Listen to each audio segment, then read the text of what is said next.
Now we're talking to Coreen Kaldé, who is Support Development Officer at Osteogenesis Imperfecta, or the Brittle Bone Society. Coreen, you're very, very welcome to Disability Matters. Thank you, and thank you so much for inviting me. It's lovely to join you all. It's our pleasure to have you. Thank you. Now, osteogenesis imperfecta is a big mouthful. What is it, and how does it affect somebody who suffers from it? Sure. So, osteogenesis imperfecta, also known as brittle bones, or we will shorten it to OI, which we tend to use more frequently. It's easier to say OI. So it's a spectrum of condition from mild, moderate, severe. In the milder cases, you maybe not know that someone's got the condition, whereas with the more severe symptoms, somebody might be a full-time power wheelchair user. They could be short stature, barrel chest, hypermobility issues, scoliosis. They can have hearing issues it can lead to, and also problems with brittle teeth. So it can affect people in lots of different ways. That's unbelievable, especially brittle teeth. Yes, known as dentinosis imperfecta. So, in Ireland, we would know it as brittle bone disease, and effectively it's bones. However, there's a lot more to it, isn't there? Absolutely, absolutely. So yeah, you quite rightly say it's a bit of a misconception that it's just bones. Yes, it largely affects people with fractures. They can fracture just very spontaneously. For the smallest things, I've heard people saying they've maybe broken a finger from turning a light switch on, for example. You can break a leg from rolling over in bed. But that aside, it's also, a lot of people tell us that it's pain management, fatigue. So it's actually it's a collagen deficiency in the bone structure. So that's kind of what ultimately causes the condition. It's the collagen deficiency, which affects the bone structure. And is it something you get at birth, you develop over time, you get as an adult, or what? So you're born with it. It's a hereditary. Well, it's a genetic. It's a rare bone condition, and it's a genetical condition. So it can be hereditary in that it's in the family already, or it can just be a spontaneous mutation, meaning that it's just randomly you've got this gene. That's crazy. And it could just happen. It could just happen. Yes. Do we know how it's diagnosed? Oh, so there's a variety of ways that it can be diagnosed. Sometimes in the more severe cases, it may be diagnosed pre-birth. So, when you go for your ultrasound scan, it could be picked up then. In the more milder cases, sometimes it's a clinical assessment. It can be a genetic test that gets done. So yes, it's a multidisciplinary kind of assessment that would take place. Right. And what about the diagnosis? What's that like? I'd be coming from the point of view, is it a shock? Yes, if it's not in the family.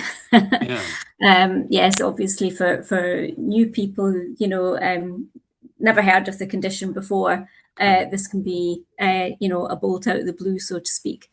And I suppose that's when they'll turn to the Brittle Bone Society, and we can offer support, put them in touch with other families, because yes, it can be a bit of an emotional roller coaster, obviously. Yes. If your child had it, you'd know something was up though, would you?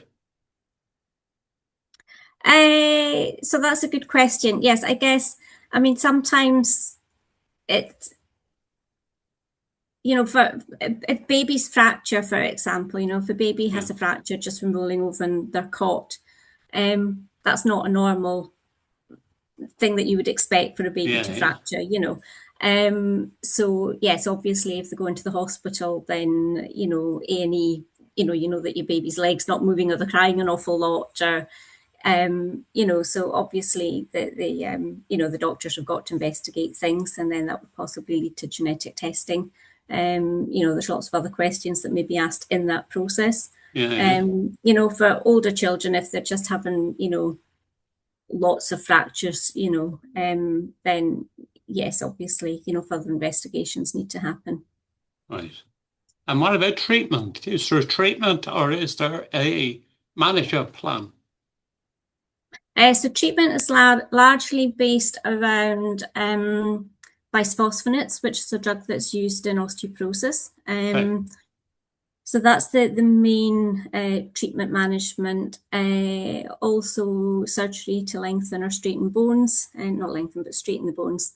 And, ongoing care like physio management, possibly occupational input, to get different equipment in place. Some people maybe need wheelchairs, specialised wheelchairs.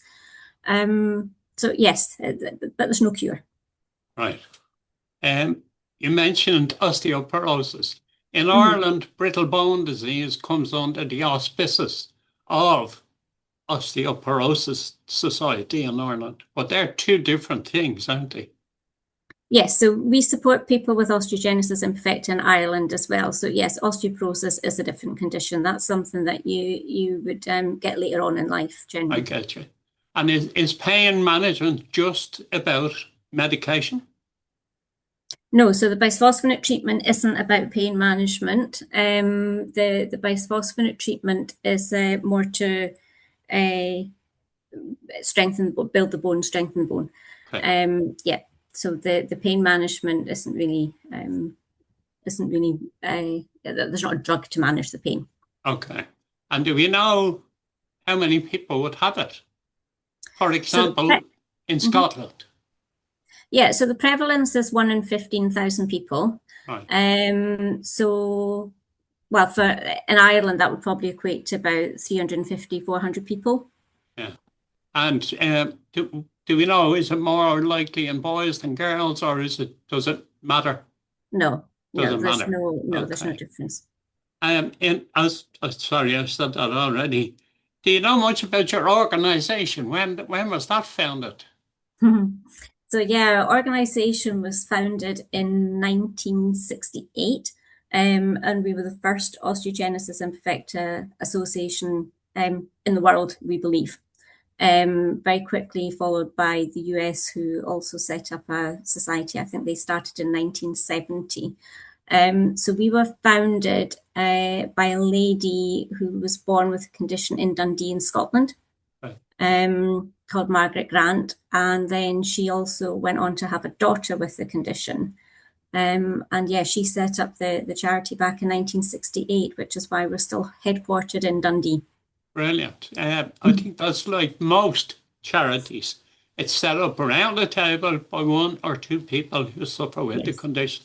Yeah, absolutely. It's great. Yeah. And what services do you provide? Yeah, so we support people in a lot of different ways. We offer we've got a whole source of resources on our website.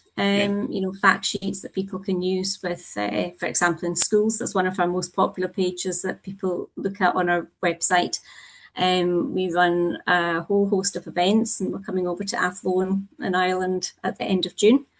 And we various events, from outdoor activity events to one-day family events to weekend conferences. Peer support, getting people together and offering that peer support, especially when it's a rare condition and you've maybe never met anybody with it before. It's really important. People really value getting together and just talking to people who get it. In the same boat. That's a vital part of this, any service. Yes, absolutely. And on top of that, we do advocacy work, trying to, improve care and treatment. We support researchers, provide wheelchairs for people. Wow. They're not always readily available, the more expensive specialised chairs. So yes, we've got quite a wide remit, and we do all that from our office in Dundee with 3 members of staff. Oh my God. Yes. 3? Yes. Wow. A lot of your services are on your website. What I do is I go through the website. Sure. Very full of information.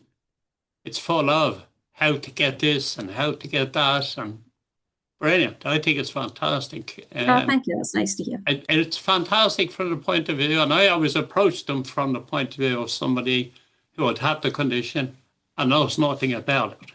Mm-hmm. So it's fantastic like that. Oh, good. Lovely. Now, another thing you do is research. What areas of research do you get involved in? Yeah, so we support researchers. I think that's probably fairer to say. Okay. We do have sort of small seed research grants. So we have a research application round once a year. And we've got a scientific advisory board who look at these applications, and they get peer reviewed by external peer reviewers. So we look at what's important to the community, what we think our members would want to have researched. Yeah. And then on top of that, we also get students maybe that are doing different projects, or healthcare professionals that are doing different research, that they come to us and they say, we need involvement with your members. We need to hear what people with the condition want. We offer that sort of public involvement angle as well. That's really important, yeah. Mm-hmm. That you get feedback. And I hope if there's people listening today, they give you feedback. Yeah, because yes, it's all about them. Yeah, absolutely, yeah. Yes. You're on the go long, aren't you? Say that again. You're on the go a long time, since the 60s. Are you in every country? Do you reach out into every country in Europe? So we are set up, our charity is set up to support people in the UK and Ireland. Right. That said, we work very closely with our umbrella organisation, OIFI, which support all the European organisations. And we've also got close links with the American Society, which have been ongoing since we all set up. And yes, so we do, it's a small community, and yes, we do all talk to each other and work with each other. Very good, very good. Yes. And what about your own role? What's that all about? So I'm the support development officer.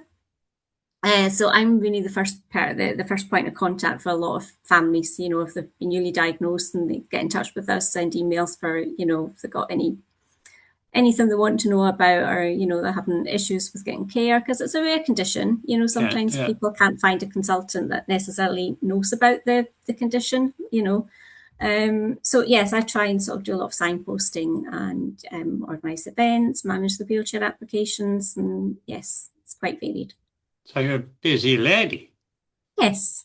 Now, I've come to the end of what I have. Is there anything else you'd like to throw out there before we finish? Oh, that's a very nice question. I think it's just it's just lovely to get this opportunity. I think raising awareness of the condition is just really important. The more people that kind of understand what it's like to live with a rare condition and the challenges, I think it's just great having that opportunity to share that knowledge with everybody.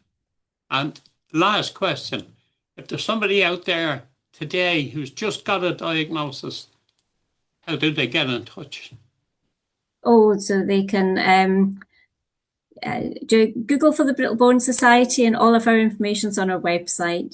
Give us a call, send us an email. We're on all social media channels, Facebook, Twitter, Instagram. So yeah, I think they can get in touch with us, and yes, or get in touch with the hospitals, and they've got the links with us as well. Very good. And the web address is brittlebone.org. Brittlebone.org, yes, or email us at admin@brittlebone.org. Very good. Coreen, thank you so much for talking to us at Disability Matters. Not at all, and thank you for having us. It's our pleasure. It's been very, very interesting.